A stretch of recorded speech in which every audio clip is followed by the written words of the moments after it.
Good evening, everybody, and welcome to another edition of Inside the Pigskin. Boy, we are getting ready to kick off this week in college football, and we have cut down day in the NFL. With that said, I want to thank everybody for joining us tonight. Have a wonderful crew on hand. So we'll get to a Melfar Jr. Glad to have you back on, my friend. Mel?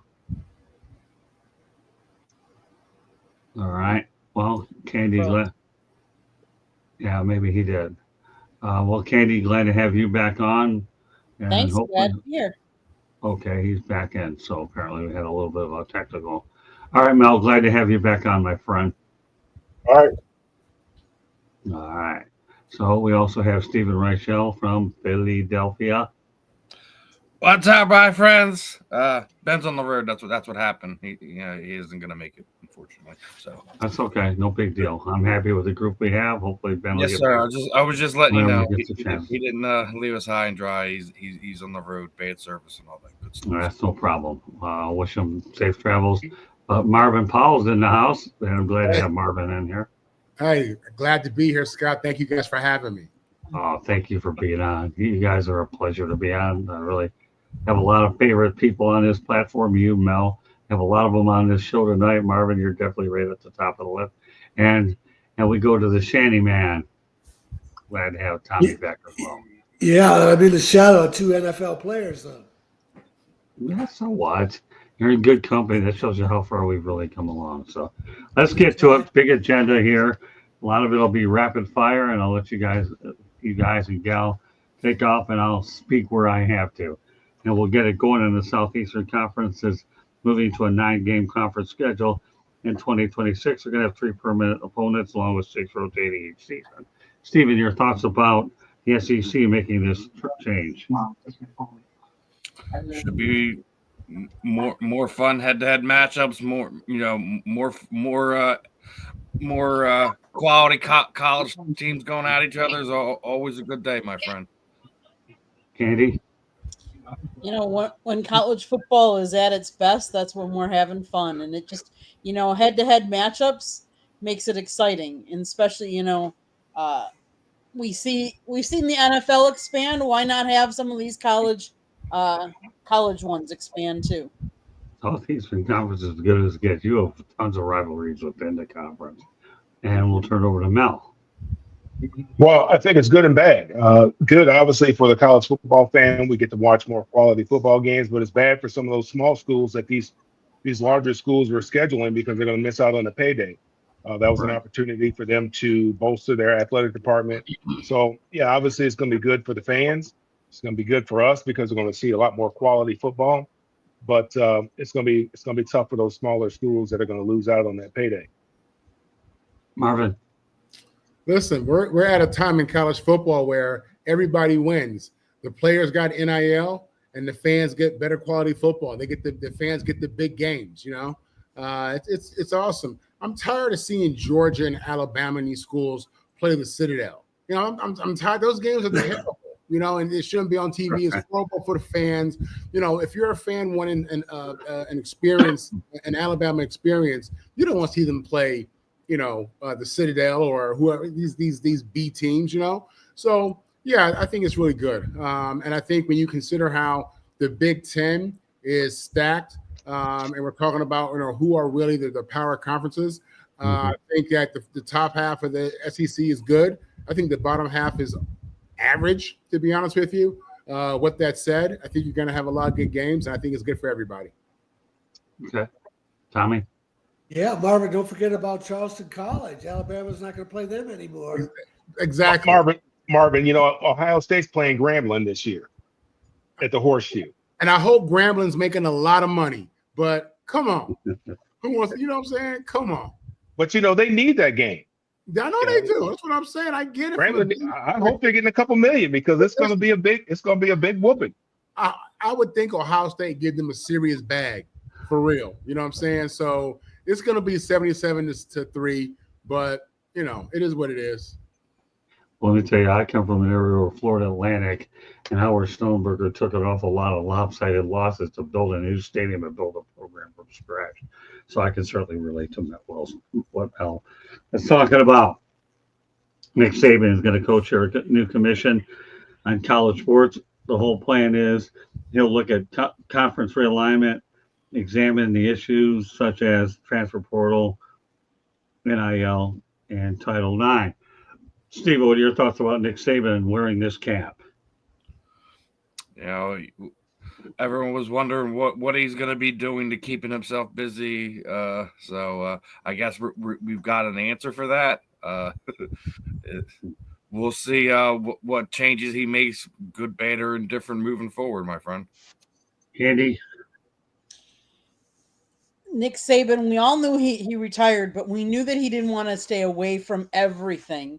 He wants, we wanted to get his feet wet or keep his feet wet. So good for him that he's not just riding off into the sunset. Mel? I mean, I think it's good. I mean, I think Nick Saban was great for college football. What I did not realize about Nick Saban, when I just found out watching TV last week, he's only 5'6". I didn't realize it. Is he really only 5'6"? So I mean, I wouldn't even notice him. And I made fun of, I made think fun of Mike McDaniel only being 5'7" or whatever. I did not realize that Nick Saban was only 5'6". That just blew my mind away. But anyway, I digress. I think it's great that he's wants to be involved in college football. I mean, I think Nick Saban, for what he's done for college football, it's great for him to still be involved in some way, even though he's not coaching. 5'6". Let me tell you what great camera work will do. Great camera work will make a person 5'6" and make them look like they're 6 feet tall. So that's what happens when you're now behind the camera. That's when you're on the sidelines. Nobody knows what your height is, but I know his stature is tall. All right, Marvin, some thoughts about Nick. If he's going to do this, I need him to stop wearing that Alabama hat because it makes me listen. At the end of the day, I think he still has a job at the university, and he's a professional. But I need him to stop wearing that Alabama stuff because in my heart, I believe he's Crimson Tide all the way. With that said, listen, he's somebody that we all respect. And at the end of the day, we need guardrails on this thing. I hope he doesn't play with the players' money. I hope this isn't a situation where players are impacted on the negative or they're not making the same kind of money or they can't grow their value. But with that said, they definitely need to clamp down on the transfer portal. If you sign a contract as a player, you should be held to that contract. And, we got to get to that point. And, with the NIL, we want to make sure it has a certain level of legitimacy to it. So I get all that. And, hopefully he's going to do this the right way and just help the game and help these players grow their value, take advantage of that and grow the sport as a whole. Tommy? Yeah, I agree with everybody else, but I also want to say commend him for Coach Saban for doing that because a lot of people wanted Coach K to do that with basketball, and he doesn't want to do it. He doesn't want to take that time. And basketball needs the same kind of guardrails and leadership from somebody with the stature of Coach K that Coach Saban can bring to football. So that's another reason to appreciate why he's willing to do it. Yeah, well, more power to him. Like you guys say, staying involved with the game. Yeah, but we also know what he does on Saturday. He works with a guy by the name of Lee Corso, who will be calling his final game day show week 1 of the 2025 college season. It'll be Texas against Ohio State, and that's the home of his first year pick. The one thing I will say about Corso, to his credit, is he doesn't really formulate relationships with a lot of the coaches out there because he doesn't want to feel like if he has to criticize them that he has to hear from these people. You talk about somebody that gets it right and tries to be neutral, more power to coach, or not associated with coaches and just playing it straight. Tommy, some thoughts about Lee Corso and his final game? But he's had a great career at Louisville before Indiana, and obviously he changed the way television is done. He made that show so popular, and it's interesting. Kirk Herbstreit said the other day when they did it for the first time, the mascot on the head thing, when they did it for the first time at Columbus, Herbstreit thought it was a one and done, which looking back on it, it's kind of surprising because it is such a popular part of the program. Well, I know at some point he did have chemistry issues with Craig James, and they got rid of Craig James, and that's when they brought on Kirk Herbstreit. So I'll turn it over to Marvin. Excuse me. I'll give you a cool stat about Lee Corso. He is 17-0 when picking USC at home, putting on the Trojan headgear. 17 times, yeah. Every time he picked USC to win at home, they did. He's 17-0. He's a part of the game. You know, he is in so many ways. You know, similar to what Madden is to the NFL. You know, as that's what Corso was at college. So he's been outstanding, and you know, definitely gonna miss a guy like that. Mel. Yeah, what Madden was to the NFL, what Dick Vitale is to college basketball, I think that's what he Corso has been to college football, and he's definitely gonna be missed. I mean, heck, I don't know how many times I'll just go on ESPN just to see him throw on the headgear, to see who he chose. I may not always watch College Game Day, but I'll make sure I get on ESPN at some point in time just to see whose headgear he put on. So he's been entertaining, very engaging, kind of folksy, breaks it down in the simplest terms so that the average consumer can understand the game. And yeah, obviously, you know, nothing lasts forever, but he's had a great run. And I guarantee you, he's saying, don't shed no tears for me, man, because he's had the best time of his life. And on top of it, he got paid to do it too. So yeah, it's going to be different without him being there. But we just have to look and see who's next, who's up next. He's irreplaceable. So I mean, the worst thing that somebody could come in there and try to do is to try to be him. Whoever they get to replace him just has to come in there and be themselves. Excellent points, Candy. He has been on ESPN and been a sports broadcaster on college football since 1987. Now, I'm going to age myself right now. That's the year I graduated high school. And I think about it, I haven't known anybody else on TV like I've known him to be on. It's he's iconic like Bob Uecker was to the Brewers. You know, he has been on for that long. Like, you associate, when you think of ESPN and college football, you think of Lee Corso. Just like Mel said, when you think of Dick Vitale, you think of college basketball. There are certain people that have resonated and have stayed through the test of time. Scott, you wrote a book, Lessons from the Microphone. You talk about the media and being in the media for 45 years. Think about it, how long he's been on College Game Day. What a career. Kudos to him, because he's going out on his terms. We've seen lots of people on ESPN leave, and some of them weren't on their terms.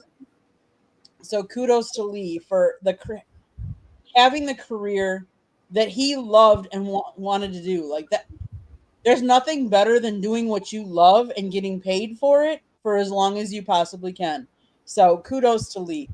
You know, wait for Steve to get back on. Apparently he's having some technical difficulties, but nevertheless, Lee Corso's developed a personality. Like Mel said, you don't walk in there and try to do anything similar to what he's done. Just be yourself if you have to, really, literally do. And Lee Corso has done that. He's defined what the actual fun, colorful individual is sitting behind that table. To do that headgear thing is just unbelievable because it's his own persona and original. I don't know what else you could really do. Right when you think he's going to take one, he's going to take the other. It does a good job when it comes to teasing. So when Steven gets back on, we'll get back to this topic, but we're going to continue to move forward. The reason why I'm throwing this topic in there is because everybody did such a great job. I'm going to come up with one interesting basketball topic a week if it's colorful. And I will be very selective because I know Mel once told me that he likes basketball, right? So I figure I owe it to him to come up with something that is interesting. Now we're going to go to Bill Russell this time on his way of weeding out autograph swindlers. He says, here's the thing. Let's have a cup of coffee instead. If a fan doesn't want to chat with you, he was going to sell that autograph anyway. Isn't that a pretty good way of looking at things, Mel? Who's buying the coffee? Yeah, exactly. Don't worry, Bill would buy it. I mean, I suppose. But I mean, it's a lot easier and less time consuming and less involving for him just to go ahead and just sign the autograph and go on about his business, opposed to going to a local cafe and sitting down and having to have a conversation and with somebody. Although a fan would love that, I'm sure. I mean, who wouldn't love to sit down and say, "Hey, I had a cup of coffee with Bill Russell." For a fan, I think that'd be great. But for him, that's time consuming. If he did that, kudos to him. Most guys are just trying to sign the autographs and so they can get on site, get in the locker room, and get on about their day. But for him to say that, to weed out autograph hounds or people seeking to, how would he know that his autograph at some point in time was going to be worth big money? Exactly. So I mean, I guess that's saying a lot about him and what he thought about himself, I guess. But I don't think anybody in the 1950s and 1960s really had that type of foresight to think that at some point in time, Sotheby's is going to be auctioning off this jersey that I signed for this kid back in 1956. But maybe he did. I don't know. But I mean, kudos to him for wanting to do something like that. Marvin, some thoughts about the way Bill Russell does things autograph wise. Yeah, so I look at it two different ways. On one hand, he chose to play professional sports, and he understands what comes with that. He understands the culture of the game and the relationship between player and fan. So having issue with signing autographs to me is that's something different. On the other hand, he has the right to do what the hell he wants to do. He has the right to not give you an autograph, not give you a sit down. Say that he'd rather have a sit down, and have coffee than do autographs. He can do whatever he wants. On one hand, the fans should just be grateful for any type of time this person gives, because outside of sports culture, when is it ever acceptable to go up to somebody and say, "Here, sign this," or picture? That's not normal. So. I think he's earned the right to do it how he wants to do it, and that's that. Katie? Oh, here's Steven. He's back. All right, who's next? And then I'll catch Steven up in a minute. Who was that? Who are they going to turn to on Bill Russell? You were going to turn to me. Okay, go ahead, Candy. So he started this because he hated signing autographs. And that's why he did this, because he really didn't want people to sign autographs. He didn't want to sign autographs and people sell them. Let's face it. And he didn't want people making money off the signature. But Marvin, to your point, at one point, he became a professional athlete. And that's what people do. Kids, young kids, some of them want to sell. Some of them don't want to sell your autograph. But, for a young kid to come up and look up to you and say, "Hey, can I get your autograph?" There's nothing like that. We're getting some awful feedback. I don't know if it's just me or. Yeah, I don't know where that's coming from either. Okay. Well, work through it. Is it me because I'm on my phone? Oh, well, maybe. Hey, hi, Eddie. How are you? Glad to see you. Yeah, Bona can do that. Let me do this. Let me see if I mute you.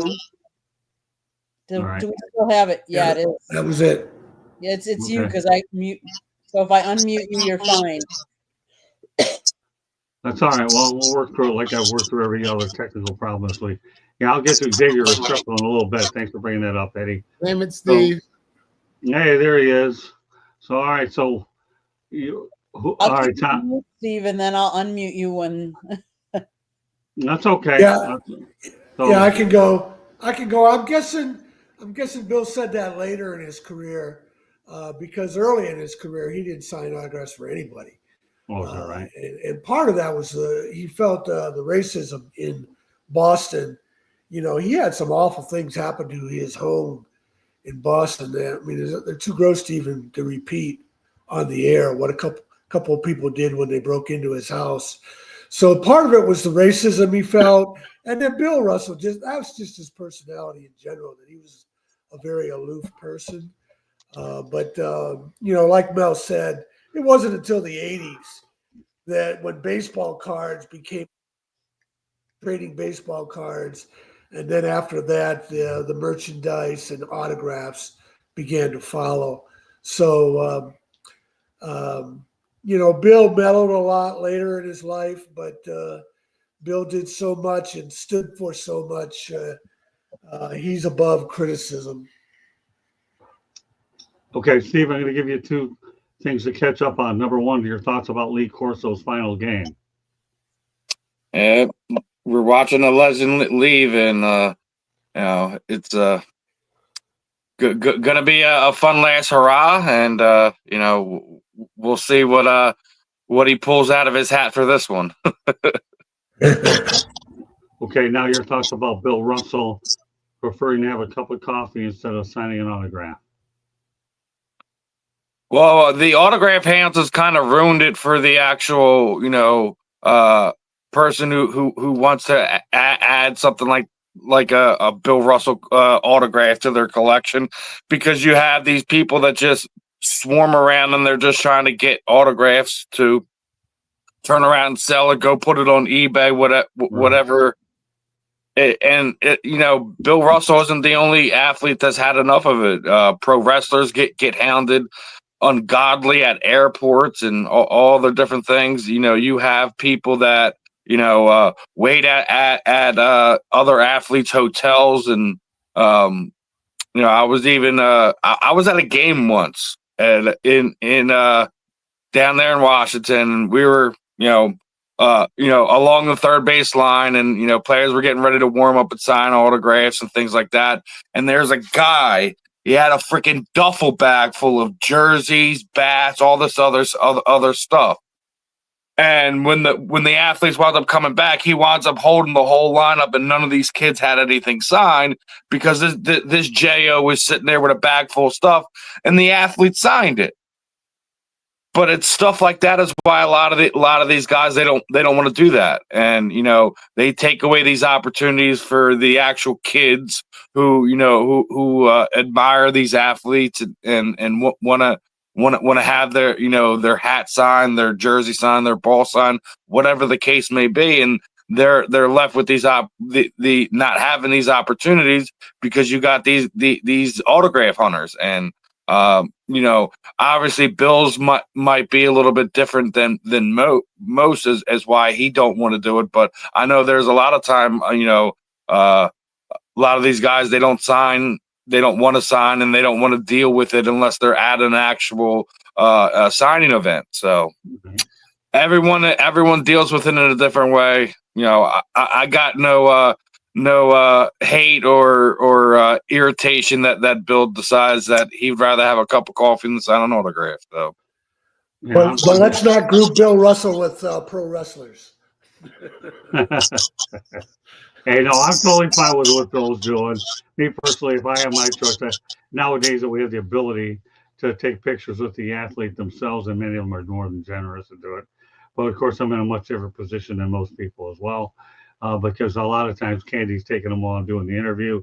So therefore, it's a very professional type of situation, and nobody really worries about it. But it's a much different situation altogether. But I see Bill's point. I really, really do. That, nowadays it's come down to a business where signing an autograph to say, hey, I'd personally like to sit down and talk to somebody and shoot the breeze, so to speak, and talk to them for a little bit. And athletes are an open book. Many of them are really good. There are some maybe not so much. Go to Eddie Fraser. My mom taught me to say please and thank you when I was asking for an autograph, because there are a lot of entitled blank autograph hunters. Yeah, you can read it, but I'm not saying it. Pretty hard to argue against that. A couple more topics I want to get to before we get to a station break. Then we're going to talk about the Miami Hurricanes, which is our title. Hurricanes host Notre Dame, enough said.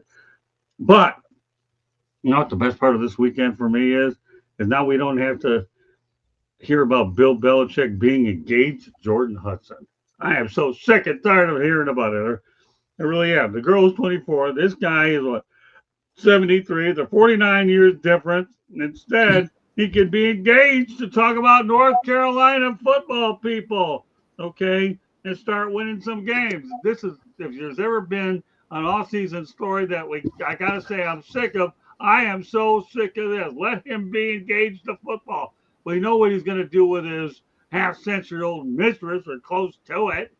So with that said, Tommy, what do you think about Bill Belichick, the 49-year difference, and him going out there?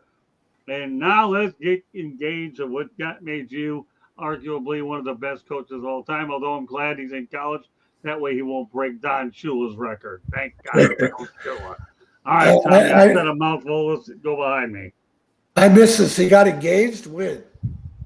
Yeah, he got engaged a few months ago to this chick. Oh, okay. I thought it was just his girlfriend. I've never seen Not her anymore. Who knows what you call it now? I've never seen her referred to as a fiance. Hey, I've been around. I live here in North Carolina, so I've been out to North Carolina for a while. And Bill Belichick got a lot of criticism for taking that job. People thought he was just milking money out of North Carolina with his $10 million deal, and then his son's a defensive coordinator for $1.3 million. And they didn't think that he would be able to adapt to recruiting high school kids, which means you got to talk to teenagers instead of pro athletes. But he has been very, very thorough about getting this team ready for the new season. We have no idea how good they're going to be. I think they're picked 6 in the ACC. They've got 70 new players, but we remember him from his press conferences in New England, where he was always this gruff, grouchy guy on to Cincinnati.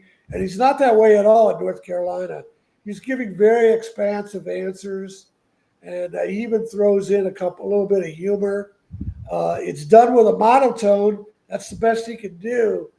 But I think he's having more fun now than he did as a pro coach, at least in terms of talking to the media, because he says a lot of it is the same. He enjoys meeting the high school recruits, just like he enjoyed meeting the free agents. And obviously the numbers are different. You're talking about a dozen or so free agents versus 100 recruits you might be evaluating. But I think he's been real sincere and dedicated, and is generally enjoying working with these kids and putting together a team. Hey, listen, more power to this 49-year-old girlfriend, fiance, whatever you want to call her, since he's engaged. If she's loosened up is one thing. I just think a lot of people in this panel probably would say they got sick and tired of hearing about all this extra stuff, especially when we weren't used to it for a long time. Marvin, some thoughts about BB? Yeah, listen, in regards to his personal life, that's his personal life. Let Bill live his life. She's a grown woman. Every relationship is different. You know what I'm saying? Behind closed doors. We're not all the same in how we deal with each other. I think this is different a little bit than the other situation we just came out of with the football player and the young girl. But, Bill's a grown man. She's a grown woman. They're doing what grown people do. In regards to the football portion, Bill is a genius. And I think these kids are going to be coached up in the details, and the details matter. Details win games for you. You know what I mean? And I expect Bill's team to be competitive. This is an NIL era, so I don't know how much money they got and how that does in the ACC. But I know that for as much as coaching can impact you, Bill's at the top of his game, and those kids will be coached up. I expect them to be competitive in every game.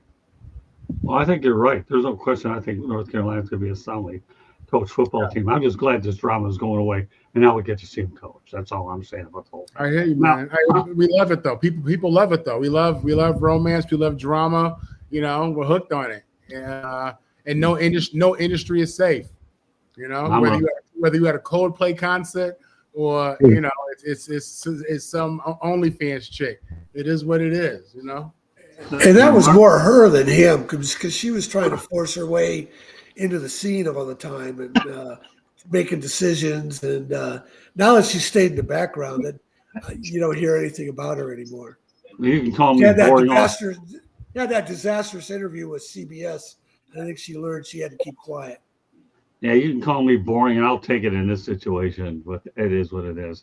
Oh, Mike, you're just about time before we get to the Kane stuff. So hang with us, my friend. All right, we'll go over to Mel. What do you think about this situation with Bill Belichick and his girlfriend, And professionally and personally? more power to him. I mean, that's his business, like Marvin said. That's his personal business. Personally, a 24-year-old can't do a whole lot for me because I know they can't cook at 24 years old, and she don't have enough life experiences. What do you talk about? I mean, you're talking about Lilo and Stitch. I mean, what are you talking about? She's only got 24 years on the planet. She doesn't have enough experience in life to have a conversation. I mean, because you know, let's be real. I mean, that takes how long? And you still got the remaining 23 hours and 55 minutes of the day. What are you talking about? But having said that, I think Bill Belichick is still trying to find life after Tom Brady. He's trying to see if trying to prove that he's the genius that he believes himself to be for winning what is it, 6 championships there in New England, 6 Super Bowls there in New England. Was it that it was him and not so much Tom Brady? And I think he's trying to prove that that he's this great mastermind that he believes himself to be. And I think it's going to be very difficult for him to do that at North Carolina. Now, granted, this is different in the NIL era. I it's a lot different because you can pay players, but just based on what I've seen in his personality, him going into somebody's living room and recruiting and his recruiting pitch, I don't know what it would be because he seems very monotone. He seems very dry. Doesn't seem very excited. Not somebody who could really get me excited about going to play at a middle to row at best North Carolina program in the ACC. So NIL makes it a little bit different. I don't know how much money they have available for NIL, but it does make it different because you can just basically buy players. So it'll be interesting to see. I don't know how serious he is about this. That's the thing about it. I mean, we know Bill Belichick he's very serious. And now, you see different sides of him, maybe because of the girlfriend and he seems a little more playful, a little more relaxed. And we'll just have to see. I don't know. I know he's been around college football because he's always having to go and evaluate players, and some of his coaches have gone on. Like Nick Saban is one of his best friends, so he has an idea what that life is about. But I don't really know if he really understands what that life is about and is really committed to doing this. Other than I think he's trying to prove something to himself. To be honest with you. All right, so we have a Canes fan here, Mike Jeezy. Thanks a lot for joining us. I hope you're subscribed to our channel. And if you are, more power to you. And if you're not, please do so because we're going to make sure you're definitely not disappointed. As here's the situation, Mike. We're going to have a ton of content on there from all the press conferences, Mike. So please subscribe to our channel. And Mike Williams, glad to have you in here as well. There's a lot of interviews that we had actually from Candy. When did we do that last series of interviews? I think it was about a month or so ago. Yep. Where we talked to a bunch of players. So, Mike, we're going to give you plenty of things to watch here on our channel. So if you are subscribed, thanks. If you aren't, please do it. We promise we will not disappoint you. As far as your score is concerned, Miami 2018 over Shade. Well, we're going to give our predictions shortly, but at least I know where your head is at. So, and of course, Eddie Praise of the Hoodie have guys on his staff that can go into the kids' living room while he takes care of his accent as well. And I wouldn't be surprised if there's a lot to do with that too. All right, Candy, continue on with Bill Belichick and everything that we've seen so far all year in his new gig. So as far as his personal life, kudos to him. Like, hey, what he wants to do in his personal life, as long as, she's on board with it, good for them. Like, it's always good to see people get engaged and stuff like that. I mean, we saw another big engagement today, but I won't get into that one right now. But almost like you're tipping your hand, but okay. Well, we all know who it is. I mean, we've all, it's one of the biggest names out there. Well, all right, time permitting, we'll talk about it later. I want to make sure we take care of everything in hand. That's fine. As far as him coaching North Carolina, like Mel said, at this point, if he brings them up to any competitiveness, because let's face it, when you think of North Carolina, you're not thinking about their football program. You just don't. So if he brings them up to where you're now talking about them on a more regular basis and respectability and better NIL, then he's proven a point. Then he's proven the point that it wasn't just Tom Brady and that he can actually be a really good coach and coach guys up. Now, the one thing that he probably will have more than a lot of other coaches is he should have earned the respect of the team and really knowing where he comes from and his roots. I think it'll be very interesting to see how that translates and his knowledge onto the college football scheme of things. Oh, So Mac I'm Brown. excited. Well, Mac Brown is scratching his head right now, wishes he had all this stuff. He really is. If Belichick gets it, what would have happened if he'd given me some stuff to work with? Anybody else want to chime in before I turn over to Stephen on Mac Brown? Yeah, well, that's exactly the point. They are putting the money into the program that they didn't do in the past. Right. So there you go. So Belichick has the resources. Is it going to be an immediate turnaround? It's too hard to say when you have 70 new players, and who knows how this quarterback is going to do. They're paying him $4 million. I still think every time I say that or read that, $4 million to a college quarterback from South Alabama or Tulane, I'm making a mistake that I misread it or something. I just can't imagine. I just don't understand how things have been flipped so quickly. Okay, Stephen. What are we talking about, Bill Neal? Well, Bill Belichick. Stephen, we're talking about, aren't you glad that this story's over with now about his personal life and now that he can really It's never going to be over with. That's how the media is these days. They're always going to make everything personal. We are just watching a report. We're talking about former Bears quarterback Cutler's sitting there. He's doing jail time because he had a DUI. The personal thing isn't never going to end. Doesn't matter. Once you become a public figure, they're always going to be in your personal business. It's always going to get brought up. He's always going to have to deal with these questions. It's just the way that everything is done about in the media world anymore. These questions are never going to go away. It doesn't matter if we're talking Bill Belichick, Andy Reid, Nick Sirianni. It doesn't matter. Nick Saban. They're all going to have these type of questions thrown at them. Well, now I guess it's a matter of Stephen how he does on the field, and I think that's a question that we're all looking forward to seeing how he makes the transition from pro to college. So, as we move on, I'm glad I have a running back on the show because I know Mel will love this one. One finally got taken care of in the offseason. The one I'm talking about is the Ravens replaced the $8 million that Derrick Henry was due to make this year with a $25 million fully guaranteed through 2026 and a non-guaranteed for $12 million in 2027. Mel, how do you feel about Derrick Henry now that he's finally been taken care of by the Ravens? Well, obviously, I think it's great. When a guy outperforms his contract, he should get rewarded for it. And you see that happening around the league now with these guys starting to sign as training camp is closing and the regular season is upon us.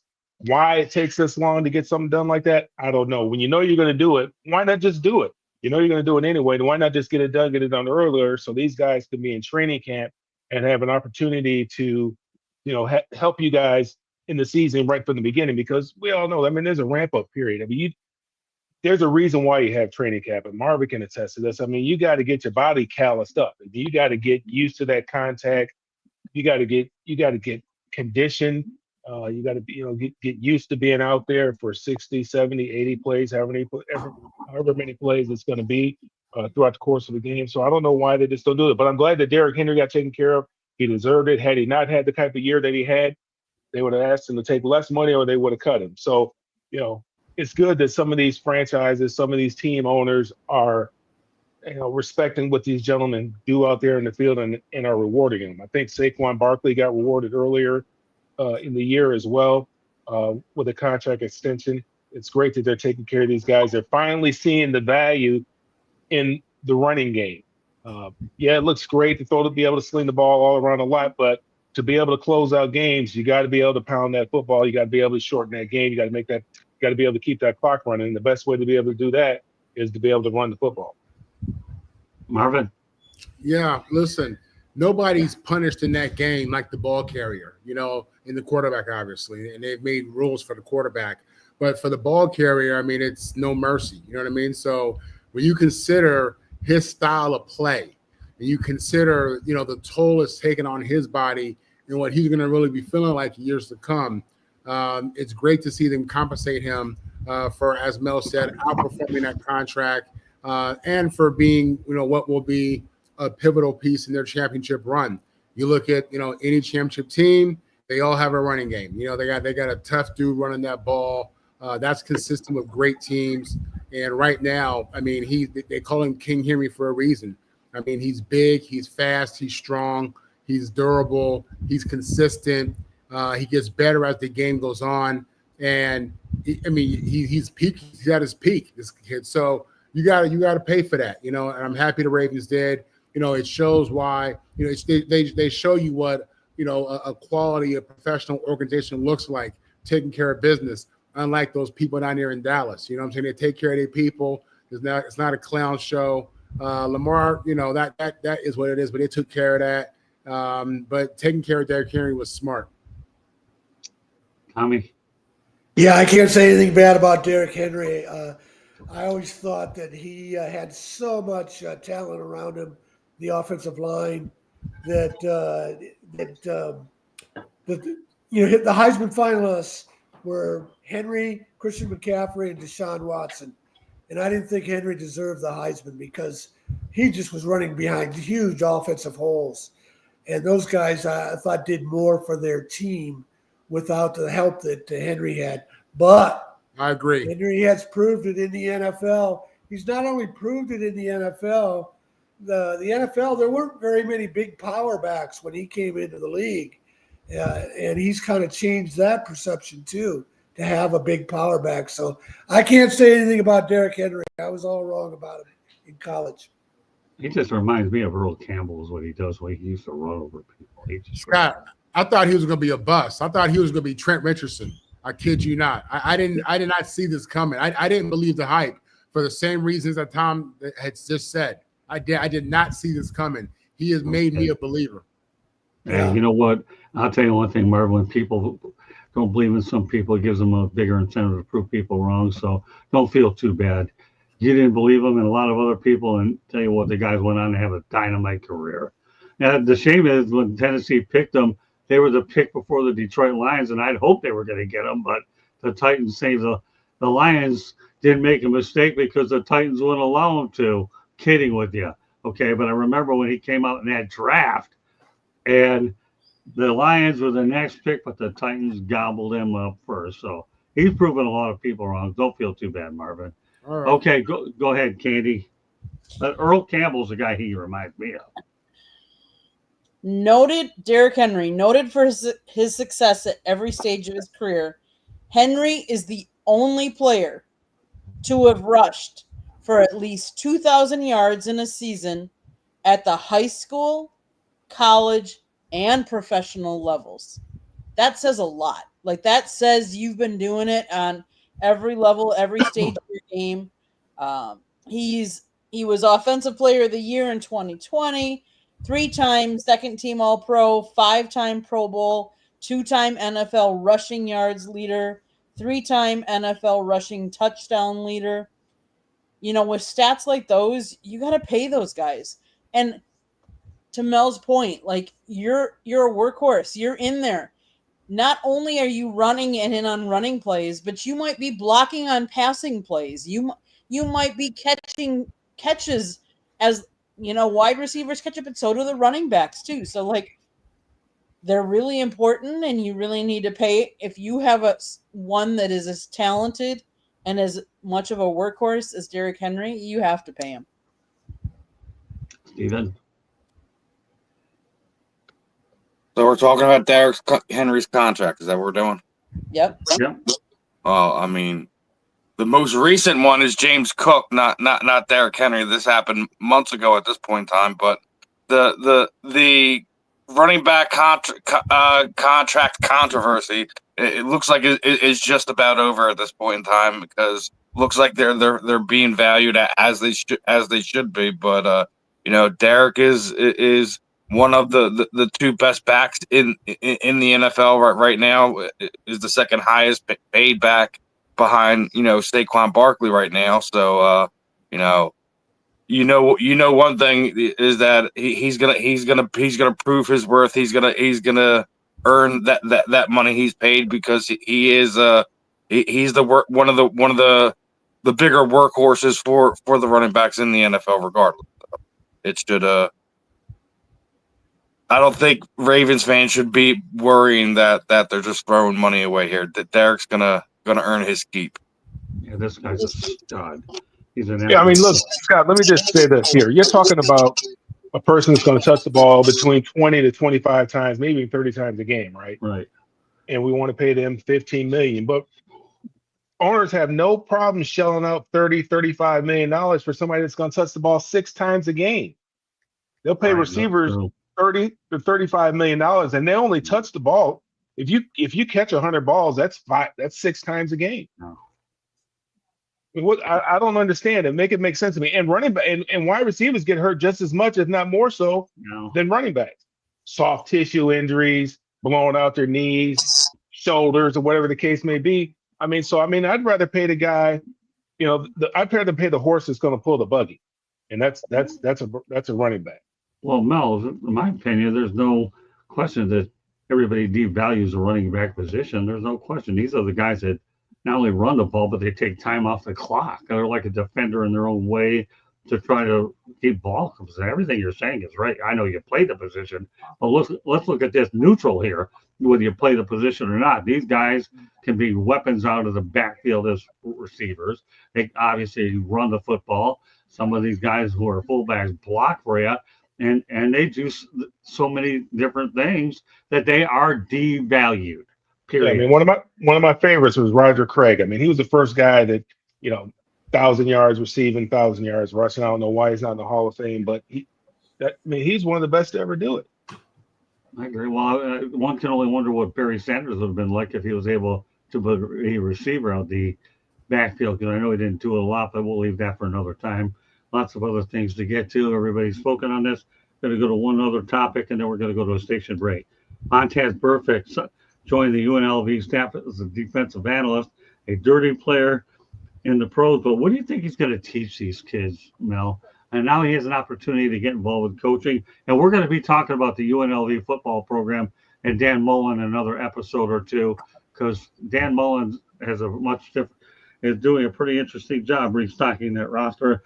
But for today's purpose, we'll stay with Montez Perfect. I think he's probably not.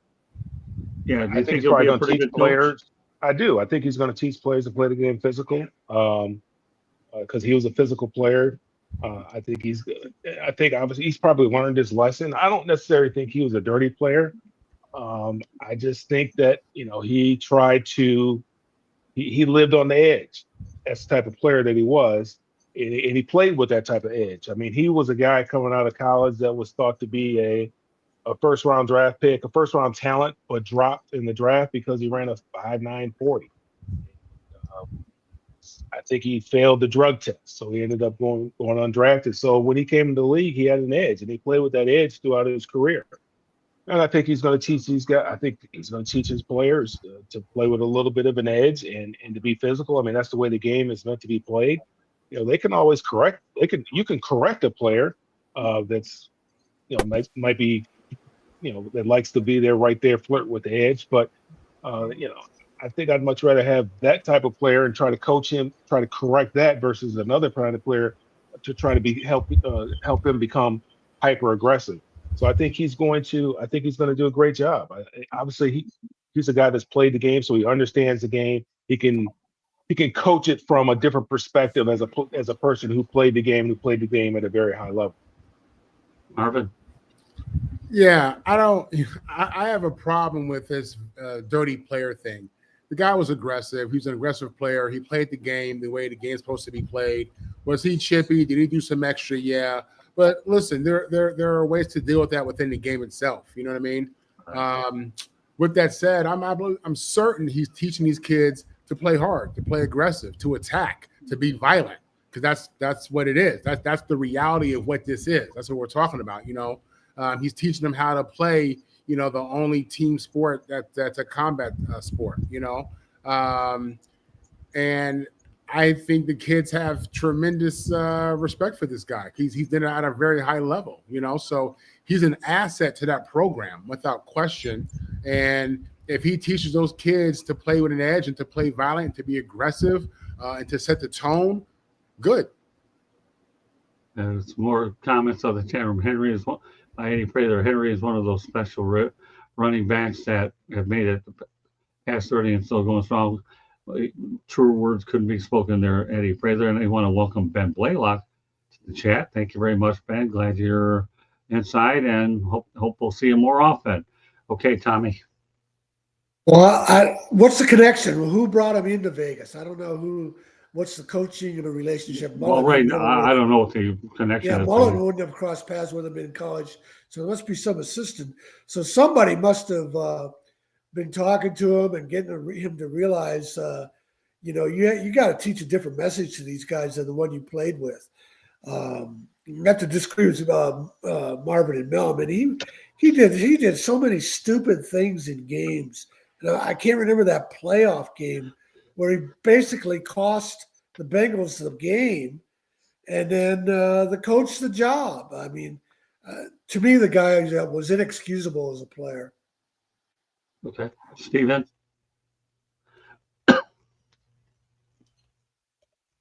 Yeah, I mean, listen, you love to see a lot of these former players continue to be involved in the game. The laundry list of former athletes that are now head coaches in college football continues to grow. So, going to be interesting to see what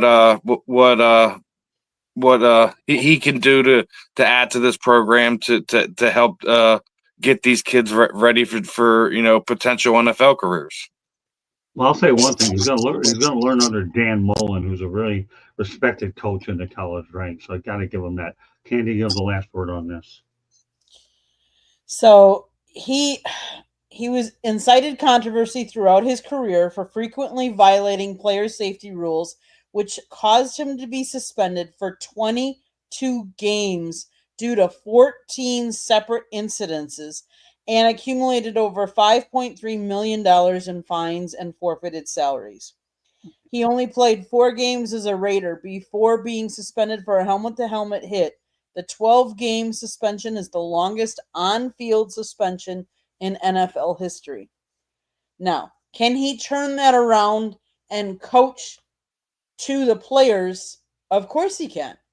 Can he do it? Can he be of an asset? Of course he can. As long as he's still being safe and within the guidelines that they need to be, he can coach that most definitely. It's not like it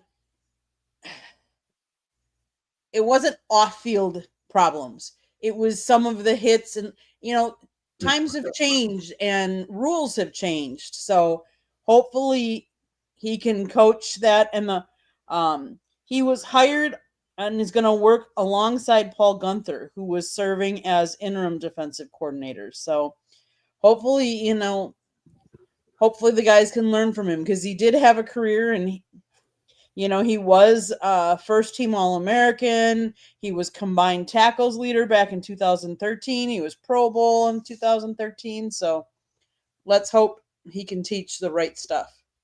Okay, with that said, Candy, station break time. South Florida Tribune Publishing Company published a book, Lessons from the Microphone, Tuning into the Enduring Wisdom of Visionary Leaders. It is written by our host, Scott, the Motor City Madmouth Morganroth. It is available on Amazon, Barnes & Noble, Kindle, Google, and Apple Books. And there's a link on our website, www.southfloridatribune.com. It talks about Scott's 40 plus years in the media business and how the media has changed over that time frame.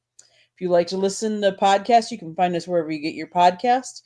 If you want to advertise, you can call Scott at 954-304-4941. And if you want to be a guest or have topic ideas, you can always email us at southfloridatribune@gmail.com.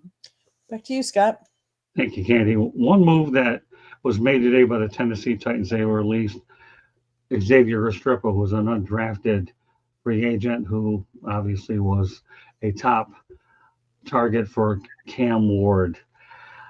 I some reason I think X-Man is going to be back on their practice squad, but I guess the question I'm going to ask for a lot of everybody on the panel, Xavier Restrepo, do you think he's an NFL wide receiver? I know he's a good slot receiver and is unquestionably he's the all-time leading wide receiver in Miami Hurricanes history. Tommy, what are your thoughts about Xavier Restrepo?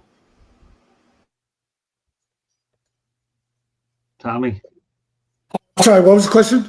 Yeah, Xavier Restrepo was released by the Titans today. He was Cam Ward's top target in Miami, and obviously they brought him on for a tryout there.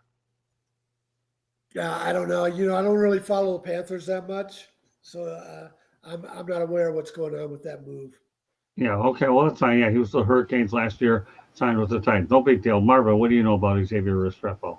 So my thought is this. The guy's the all-time leading receiver at the University of Miami because he was there for 4 or 5 years. Right. Typically, if you're an NFL caliber receiver, if you're that type of guy, you're out of there in 3, Right. So, and just in watching him, I never saw him as someone who, was going to be an NFL stud. Great college player. I did not see him at all in the preseason, I will admit.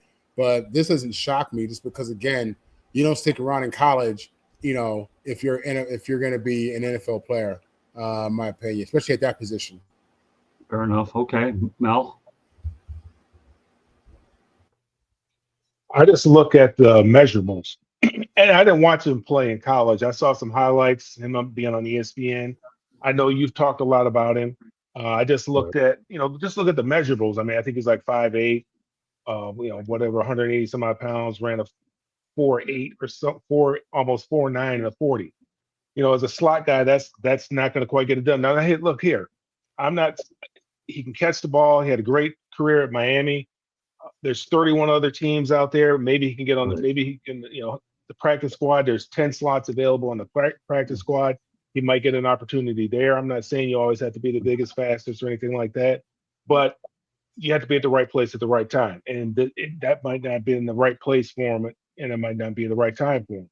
So I'm not going to sit here and say that, he's not an NFL caliber receiver. I'm not going to be the one to say something like that because, look, I've been on that. I've been on that waiver wire, and Marvin probably understands as well. I mean, today is a tough day. It's still a tough day for me, and it's been it's been decades since I last played.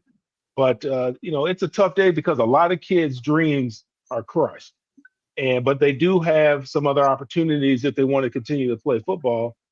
But most guys dream of playing in the NFL, not the UFL or the CFL. So. Right. So a lot of dreams, now people, they have to go out there and get themselves a JOB like everybody else. So today is a tough day. So I'm not here to say that I'm not going to be the one to say that he's not an NFL caliber set, receiver. There's 31 other teams out there. And again, he could catch up on catch on in the practice squad and maybe get an opportunity to play at some point in time later because of injuries and so forth. So I wish the kid all the best.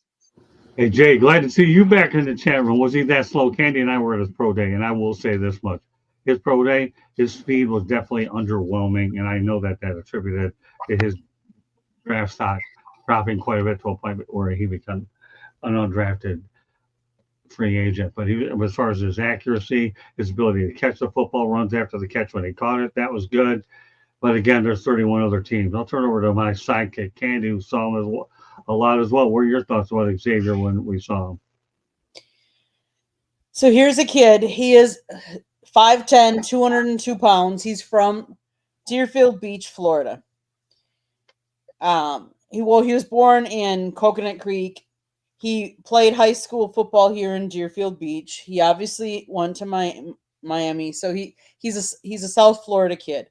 But South Florida does produce good football players. Now, did he exhibit what he wanted to on his pro day? No. I know he was disappointed with that. Is that what could he do better? Of course he could. Now, I think he played in 2 of the games. I don't know how much, but I think he only had 3 catches. The one thing I will say is he's not as tall as some of the wide receivers. Does he have good hands? Yes, he has good hands. Does he has an elusiveness a little bit about him when I watched him play in Miami. But do you see that all the time from, what all the tape and the games that he's played in preseason? Again, preseason, you're playing against, are you playing against the first teamers? Are you playing against the second teamers? Do I think someone will give him a shot? Knowing that he is an all-time leader in college, and yes, some of the college players don't make it, but I'd like to see someone give him a shot. Low risk, high reward is kind of the way I look at it at this point. But I think I hope, because he's a kid that I've watched for how many years, and I'd like to see him do well because I know that's his dream, and you hate to see dreams crushed, and I get it. It happens today, but maybe practice squad, maybe a different team will say, you know what, we need more depth chart. We need, someone like that. Well, you know what? Here's a question that Jay presents, and I'm going to direct this toward Mel and Marvin. Okay, so here you go. How much of a difference 4.5 versus 4.8 in terms of route running? Is it the difference between being open or not? That's a great question. I like the question. So who wants to go tackle this one first? Well, For a receiver like him, a slot receiver is short area quickness. He's got to be able to get open in small spaces. Like he's the same size as Tyreek Hill, basically. And you see how Tyreek can go from 0 to 60 in 2 strides. So after you catch the ball, you got to be able to do something with it after the catch. Otherwise, there's a lot of guys that can go out there and run a 4.8, 4.9. There's a lot of people that can do that.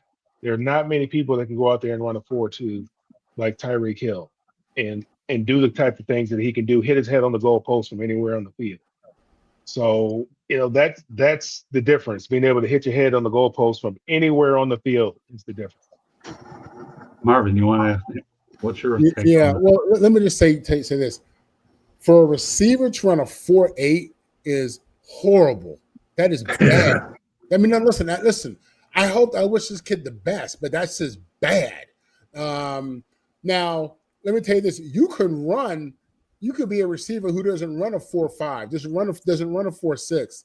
But in the NFL, the reason they say the game is faster because the guys, their skill set is higher. The less wasted movement, more precise with every aspect of movement. That makes you get from A to B faster. That makes the totality of that makes the whole game faster. If you have your skill set down, your position skills down, your route running and all that stuff, that makes a huge difference. But a 4.8 receiver, I've never. I don't. Is there a guy in the NFL that starts that runs a 4.8? No. So here, let's go back to what Jay says. 4.8 is lineman speed, right? That's bad, man. For a receiver? Okay. Yeah, I mean, no, I'm a fullback. Well, he's talking about linemen now. His question is, Micah Parsons ran a 4.3. That's what I'm saying. Yeah, right. Okay. That's what I'm saying. What are you talking? 4.8? Yeah, for a lineman. 9, he can run a 4.8. I wouldn't advertise what I run because that would be something that you'd probably laugh at and never mind. But all right, Eddie Fraser says I go by watching tape over what they do at Pro Day. Anybody ever watch me go ahead and run to first And here's base? the thing. Now, Marvin, they train for this stuff. When I played, we didn't train for it. We just got out there and ran. So when guys ran 4.3, 4.4, they were legit 4.3, 4.4. We wake up in the morning running it. I mean, these guys now they train for 6 weeks, but just for the combine, just to do combine drills. Yeah, 100%. That's Yeah, right. I mean, I love these comments in there. Productive and Eddie Fraser, productivity should mean a lot. And then, of course, some players play faster with pads on. Great comments. So, by the people participating in the chat room, I will say this much. They are very much. And that's the type of engagement that Stephen and I look for as we go ahead and try to work on our contest toward getting some prizes to be earned as well. All right, so let's go back to the Miami Hurricanes here. I think everybody has commented. Mario Cristobal was smart enough to know he needed another defensive mind, and he added Scott, wait, one. Steven didn't respond. All right, go ahead, Stephen. Sorry. I'll just say it like this: not surprised, being that he didn't get drafted as it was at this point in time. It's seeing if you can make it on special teams. That speed ain't gonna help you that much. So he's gotta hope either that or finding it on a practice squad or whatever. Because if you're not showing them anything, that's the reason why he was on the chopping block. So we'll see what the future holds for Xavier, but I think his NFL dreams might be dwindling by the minute, so to speak. Well, again, Yeah, the other thing about 40 times is I think they're more precise now than they used to be in the NFL. Because I can remember Ricky Williams didn't go to the combine, and I was working in San Diego at the time, and his draft stock was dropping, so he agreed to run for scouts out of UCSD.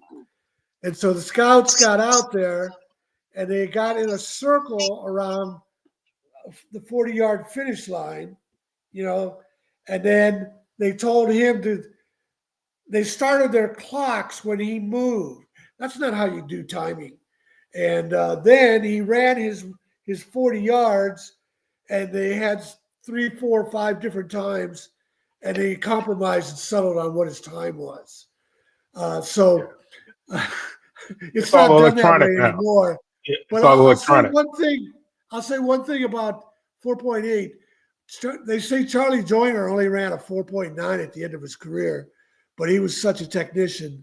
He ended up when he retired, he was leading the NFL in career receptions.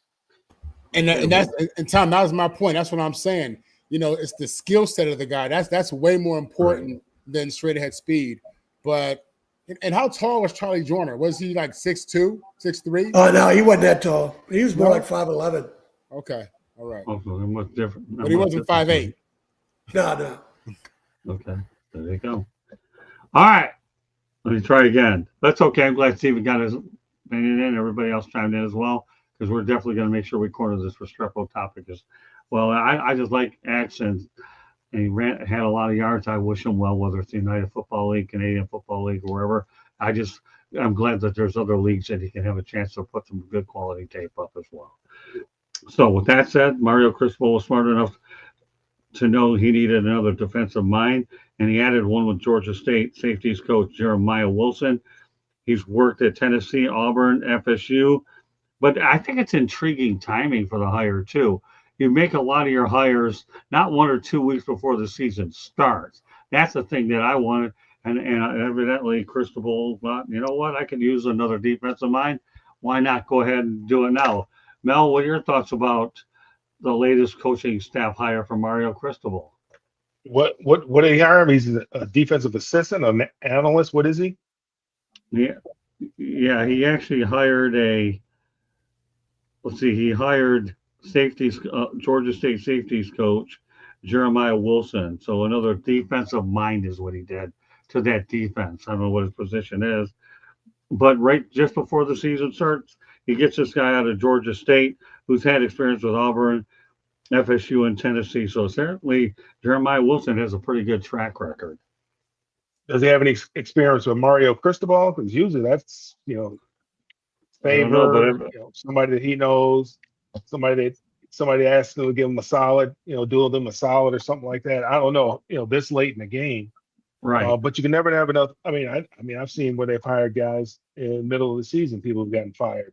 They'll bring him on Okay. as a defensive analyst. I don't think you can have enough eyeballs in there, uh, especially Mario Cristobal. I mean, I think right now, I think, he's on the hot seat. I mean, let's call it what it is. He's on a hot seat. I mean, he came in there with a lot of hype from Oregon. He came in there talking Right. mad stuff, and they haven't quite gotten it done up to this point. And last year was probably the best opportunity with Cam Ward there, Right. having an experienced quarterback, a guy who had a lot of snaps in NCAA at the NCAA level. And now they have, I'm not real high on this kid from Georgia, and he's got a bum arm. I don't know, he had like a Tommy John type injury. I don't know how healthy this kid is, but they've committed a lot of money to this kid, and we'll just have to see. But as far as the hire is concerned, I don't think you can have enough cooks in the kitchen. You never know when you're dealing with college football at that level, the level that he's at, and the type of pressure that he's under. Well, like I emphasize, as their defensive mind. I know that I'm curious to see what Carson Beck can do firsthand on Sunday night. Marvin, what are your thoughts about the timing of the hire of bringing another defensive mind in here? Look, when you look at some of these Power 4 schools that really have this money, I look at Texas A&M, and when they fired Jimbo Fisher and paid him $75 million to go away, that's when I really realized all these coaches are on the hot seat every single year.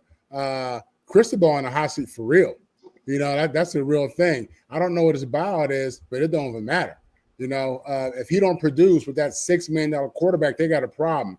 The fact that he brought in a defensive coach this late in the game tells me he's not confident in his defensive staff.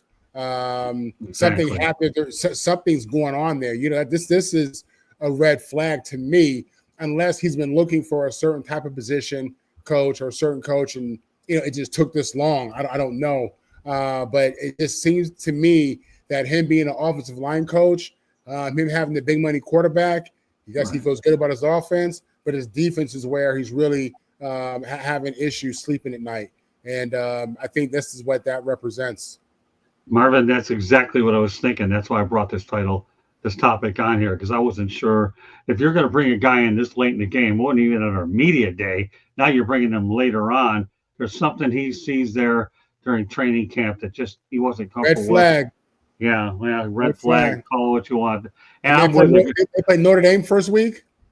Yeah. No bueno. No bueno. Hey, Marvin, great minds think alike, my brother. Yeah. That's why I brought it up. All right, Tommy. Well, I don't know a lot about the defensive coaches that they've hired, but I know that they did let Joe Salavea leave. And Joe Salavea was not only a good coach, but a great recruiter, particularly of Samoan and Polynesian players. And one of their best players is Francis Magoya. I'm probably butchering his name, but Joe Salavea started out coaching with Dick Tobey in Arizona, San Jose State. He was with Mike Leach at Washington State. Oregon hired him away. Miami hired him away. I think they're going to feel it in recruiting, at least with the Samoan and Polynesian players.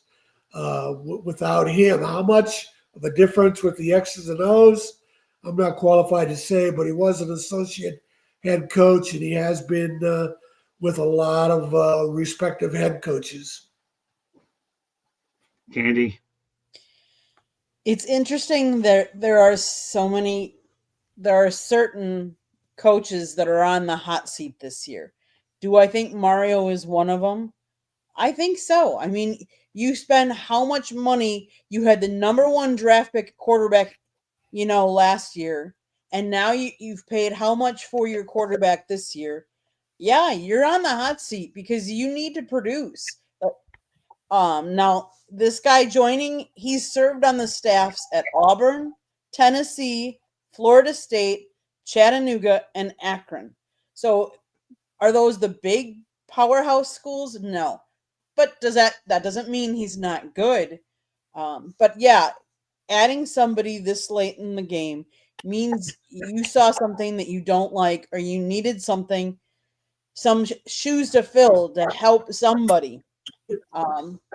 But yeah, Marlo, I think as much as we've enjoyed working with him, I think for the NIL money that's being poured into them and that they're spending, that there is a certain level of accountability that's coming down the pipe for him. Steven.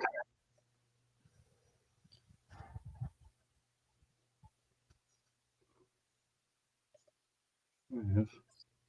I mean, you guys all make great points. At this time in the game, if you're bringing something in, something ain't clicking right. He's not getting what he wants out of his guys, and bringing in another guy is just you know, is just I think it says more what the other guys on the staff aren't giving him right now, as far as what he wants out of his defense, or what he sees out of the young men on the field. So, but agree with the fact that you don't want to.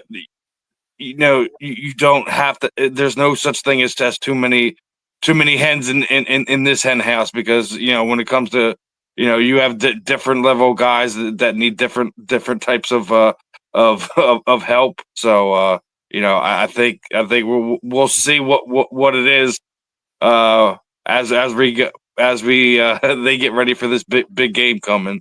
So if Notre Dame winds up torching Miami, we're going to see some people not be happy down there in Miami. Yes, thanks. Well, I'll tell you one thing. One of the people that may not be happy, and we talked about this last night on Professor and the Pupil, Dana White says he'll be in attendance for Miami versus Notre Dame. I'm becoming a Miami fan. I'm a Hurricane. That's what the reference is. What do you think there, Steven? Dana White is a fan of the Canes.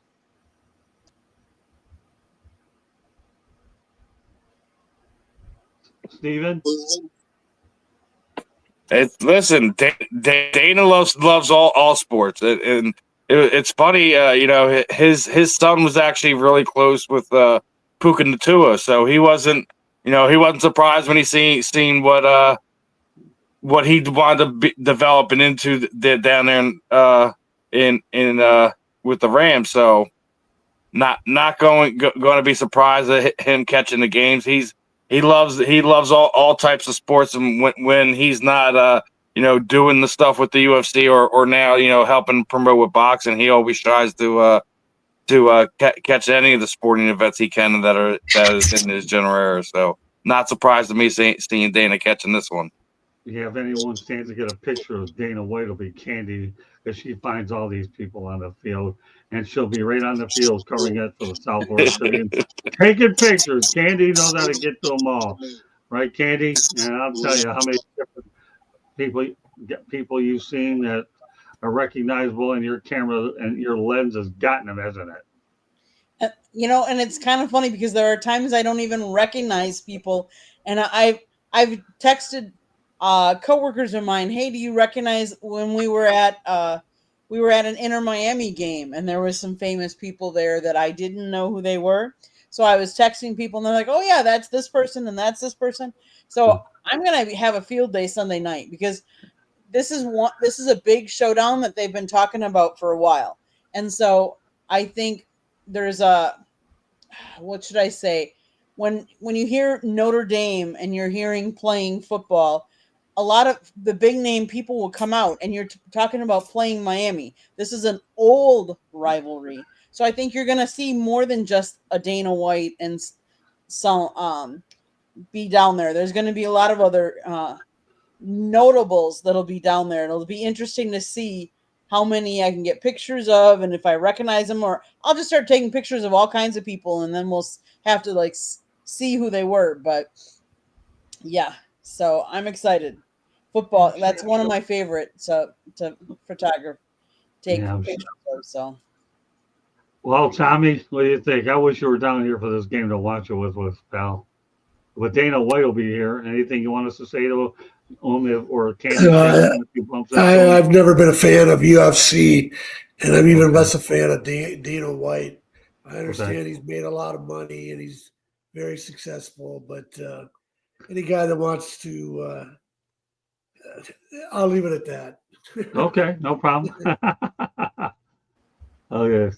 Hello, look at Jay. I have fruit. Nan's telling me, yeah, that's a good rumor. That's a really good one. All right, what are your thoughts about Dana White, Marvin? It's a big game. It's in Miami. It's trendy. You know, Yeah. it's a lot of storylines, narratives. You got the $6 million man and the quarterback, as we said. Cristobal's in the hot seat. What is after Cam Ward? Notre Dame just played for a national championship. New quarterback. So, both of these teams are ranked. So it's a lot of things going on with this. Everybody's gonna want to be there. It's one of those kind of it games. And as Steve said, this is what Dana White does. He's popping up, going to stuff with Tom Brady and all his little celebrity friends. And, of course he's going to be there, right? Can I just add one thing? His Yeah. daughter also is enrolled in University of Miami, so Oh, that's yeah. another big reason why he's Well, going there to you be. go. Yeah, he has He's also a investment. big Dame fan. He's also a big Notre Dame fan too. Oh, Oh, is he? Okay. Well, he says he's a Canes fan. I'm just taking it for whatever source. Mel? Oh, I mean, the Dana White is a billionaire. Why wouldn't he be there? And then I think he loves sports. I think this game is not going to be everything that has been billed. This is not the mid to late '80s. This is 2025. Miami's probably not as good of a football team as a lot of people think that they are.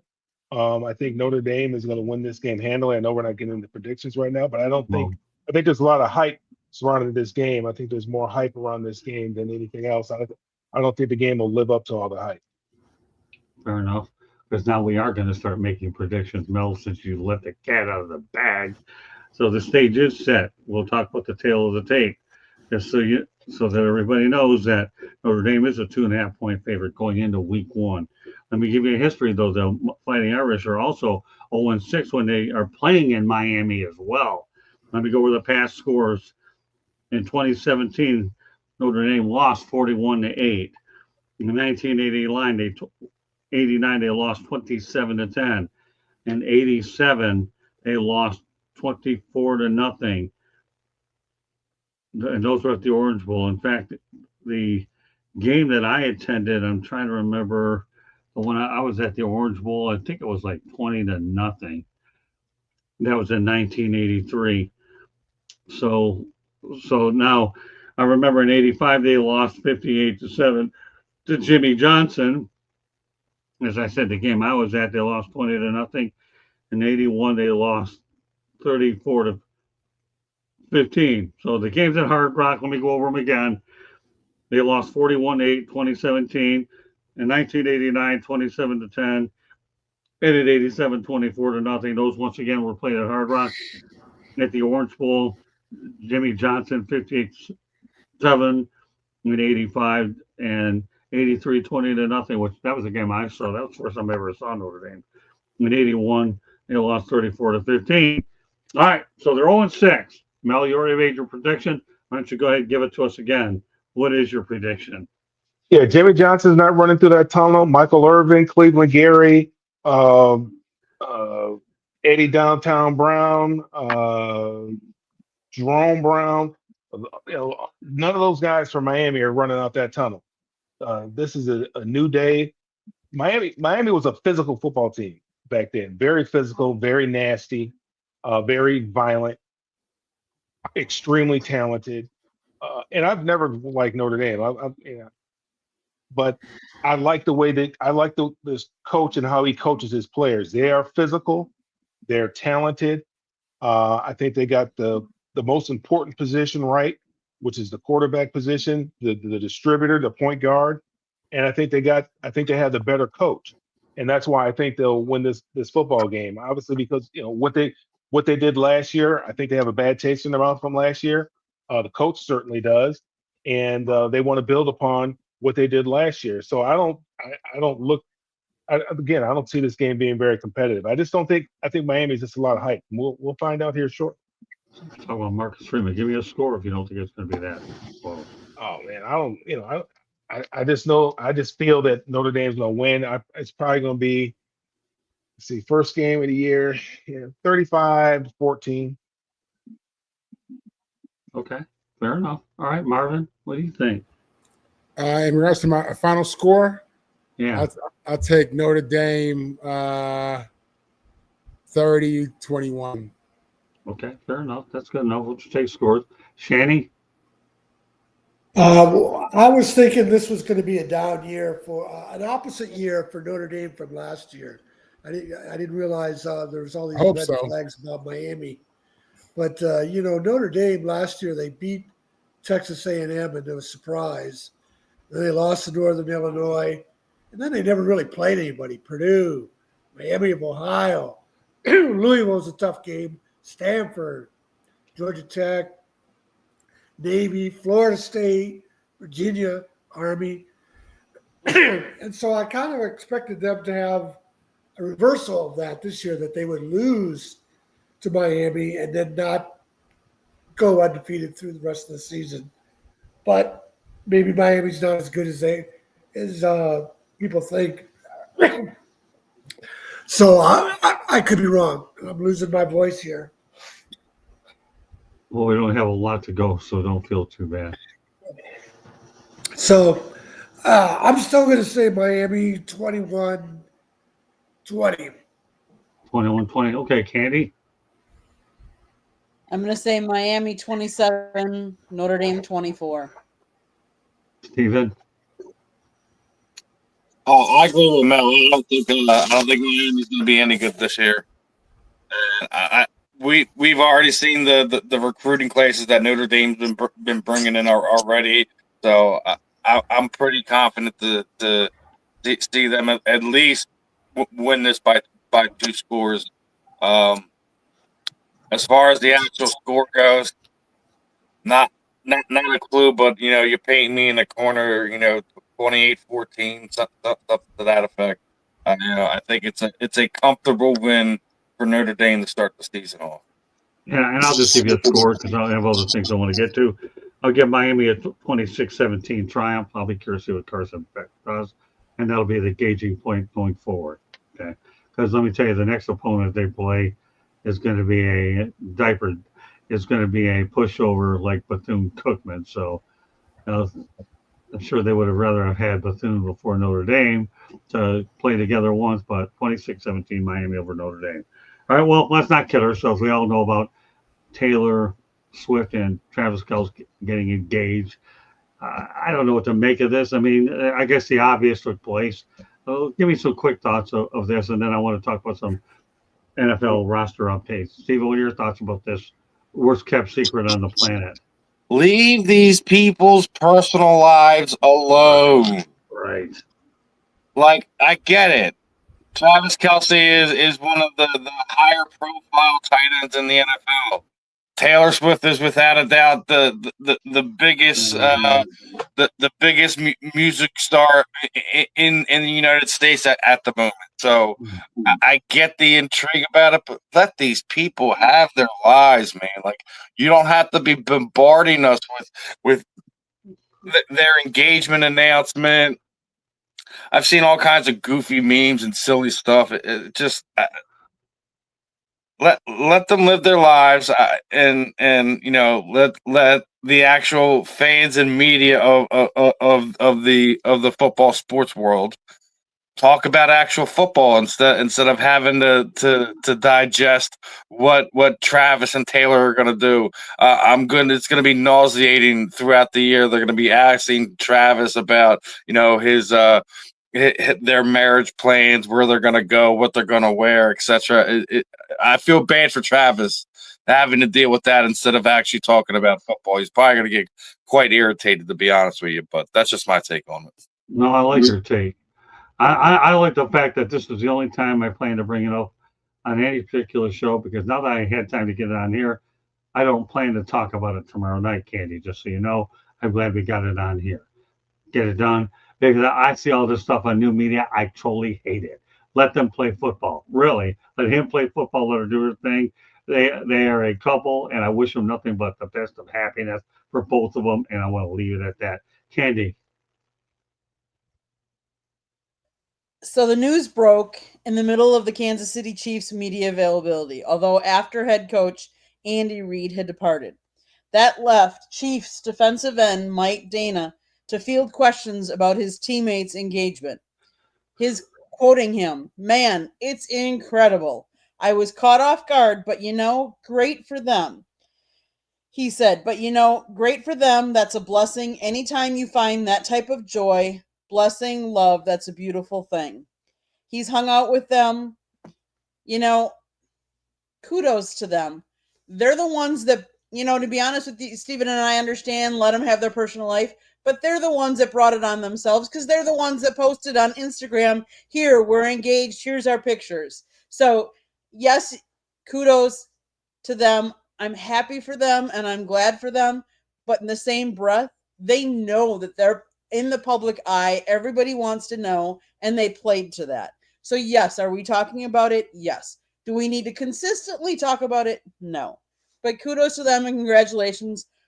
All I hope is that they have a happy marriage and a happy life. Well said. Mel? I'm happy for him. That's it. Good enough. Marvin? In America, we're nosy. We like a tragedy. We like a fantasy. We like all this stuff, man. It's all reality TV to us. It's not even real anymore. Nothing's real. Everything is reality TV. When I first heard about it, I thought about it, John Cena having his girl sign that 75-page document. And I'm thinking, how many pages of paperwork is Travis Kelce going to have to sign when Taylor Swift attorneys give him that real paperwork, But real talk, I wish them the best, man. I do. They both seem like real cool people, and I hope they have a real marriage and do well. Yeah, I'm surprised that for all this publicity and everything that's going on is lasted to this point where they're going to get to marriage, and more power to them for just enduring everything leading up to the I do's. Tommy? Yeah, it's just the way of the world. Is this the first marriage for both of them? Is it? Yeah, I don't know. I was surprised it took this long, actually. But yeah, it was it's predictable. Okay. All right, good enough. Let's get to some NFL updates because I have a lot of them. I'll just go over a bunch of them, and then we'll see if there's where some of these people will land. Well, number one, wide receiver Terry McLaurin isn't going anywhere. Gets a 3-year, $96 million deal for Washington. Well, Steven, again, leaving the division. Some thoughts about this? The Commanders fans are probably taking a huge exhale because if they didn't have Taylor McLaurin, they were going to be in a world full of trouble. So glad they got it done. Don't want to hear any excuses when we continue to beat them, and Scary Terry's going to be stuck in Guantanamo Bay. Oh, that's funny. Candy? Kudos to him. I mean, what more can we say? Either they make tough decisions on this day, and every team has to make them. Mel? I mean, what took him so long? I mean, if you knew you were going to do it, why wait this long? Let the guy get some training camp in, get those double-day legs, get ready for the season. Now, he'll probably end up getting some sort of soft tissue injury because he's just not, he hasn't ramped up. He's not ready to play. So, and you look at it, people look at it at the end of the year and like, man, that wasn't a smart move. When all they had to do is get him signed early. Not even make this thing public. Don't even let it get out. Just get the guy signed, give him the money, and let's just keep it moving because they were in the NFC Championship game last year, and I'm sure that they think that they're Super Bowl contenders, and this is the time to do it. It's an easy decision to make because you're not paying the quarterback, so it's a real easy decision to make. Okay, we're not paying the quarterback. Let's we don't have to pay him for another 3 years. Let's sign him for 3 years, and by the time when it's time for us to pay him, we won't have to pay this guy anymore. We'll replace him. It's a real simple decision. But they just make it complicated for no reason. Marvin? 3 words. That's what you call money well spent. Yeah. Tommy? Well, it's kind of like the Cowboys, like Mel said. What and Michael Parsons, what took them so long? Why did they let this happen? They should have taken care of this a long time ago. Well, I'm glad it's taking us a lot less to get through this topic than it was for them to sign the guy, because I got sick and tired of reading the inevitability became inevitable. All right, Amari Cooper rejoins the Raiders, another target for Geno Smith. He started his career there, went to Dallas, and now he's back with the Raiders. Stephen, really quickly about Amari Cooper. At least he's getting another lease on his NFL life. Obviously, we all remember his days in Dallas. He's been in Buffalo. He's been in Cleveland. Uh, going to be interesting to see what he does there in Las Vegas with the Raiders. I think that's another weapon for them down there. Don't sleep on them Raiders. I think they're gonna make that AFC West fun to watch this year. Candy? He signed a 1 year, $3.5 million contract that can reach up to $6 million. I like it when they have these incentive based, because that means that they're gonna push through and they're gonna try and hit all the incentives they can. So kudos to the Raiders. No. Mel, you're on mute. I think it's good for the Raiders. I mean, I like Amari Cooper. I think the guy's been undervalued throughout his career. When he first got drafted out of Alabama and went to I think they were in LA at that time. I'm not sure, or Oakland. I mean, Right. didn't hear a whole lot about him because the Raiders weren't doing very well. Then Dallas ends up getting him. He has a great career, had great chemistry with Dak. It was something that Dak needed, and I don't know why they ended up getting rid of him, and they gave him away for next to nothing. Right. And Dallas really has not been the same. They got CD Lamb, but CD is a different type of receiver than Amari Cooper. Amari Cooper is one of those guys that could take the top off the defense. CD Lamb is more of a possession type of receiver. I think it'll be good for. I mean, and he's still relatively young. He's only 31 years old, so I mean, I think he's still got some tread on the tire. Yeah, the AFC West is a tough division. It's like the AFC North. I mean, it's going to be tough. I mean, you got some good coaches over there in that division with Pete Carroll coming over there. Now you got Jim Harbaugh there. Obviously you got the Chiefs there, and then you got Sean Payton there. So there's going to be some good football played there. So whoever comes out of there really has an opportunity to do some things in the playoffs. Marvin? Yeah, the number one receiver over there, Myers, is screaming for a trade. I don't know if he's going to be holding out or what. So just because of that, the signing makes a lot of sense. And based on how he looked last year, he should be able to be productive. Tommy? Yeah, his numbers have been consistent, even though he's changed teams. He's been off his game the last couple of years. Has he been injured? Has he had injury problems? I think he had some last year, but he played though. So I guess it just matters what kind of shape he's in. If he's keeping his body in shape. Well, Jay Aluj, he's 31 years of age. I think there's some tread left on his tires. Okay, let's stay with the Raiders theme. Kenny Pickett was traded to the Raiders for a 5th-round pick. I think their second-string quarterback was hurt, so they're good insurance. They get a 5th-round pick out of the whole deal. Now the Cleveland Browns have 3 quarterbacks. So, Steve, what are your thoughts about Kenny Pickett headed to Vegas? I knew he wasn't going to be a Cleveland Brown. I said it for the better part of a month. I didn't think Kenny Pickett was going to be staying there in Cleveland. We'll see if he gets any time at all. But good insurance policy for Vegas, just in case anything happens to Geno. Candy. So the thing about Pickett that really surprises me is that he's projected to be Geno Smith's backup in Vegas. He's expected to miss 6 to 8 weeks with a broken wrist. So Pickett did not appear in any preseason game for the Browns due to a hamstring injury he suffered in late July. However, the former first-round pick has returned to doing on-field work at practice. He also joined Sam Howell as the only 2 players in the last 30 years to be traded 3+ times in their first 4 NFL seasons. So we all knew that the Browns couldn't keep as many quarterbacks as they had. So something had to give. Yeah, who was he replacing again? The second-string quarterback? I'm trying to remember. It just says Isn't uh, it Aiden O'Connell or something like that? Isn't that his name? Yeah, it's Aiden O'Connell. Yeah, there you go. Great stuff. Okay. Yep. So there you go. So he's out there to back up Geno Smith. All right, Mel, some thoughts on the move. Um,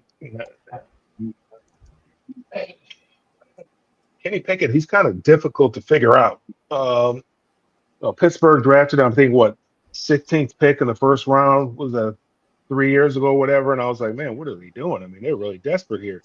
Because I think he was projected to be maybe a second rounder. I mean, there was really no first round quarterbacks that year, and they needed a quarterback, and they reached. I mean, they really reached and drafted Pickett, and he just didn't pan out in this new microwave generation that we live in. That you got to be able to produce ASAP, and so they shipped him off quickly, and he's just kind of bounced around a little bit. I think there's a lot of quarterbacks out there that I think Mac Jones. I like Mac Jones. I think they gave up on him too soon. I think there's some quarterbacks out there that that were first rounders that deserve an opportunity to play. And I'm not saying that Kenny Pickett doesn't deserve an opportunity to play, but he's hurt. He didn't play in the preseason.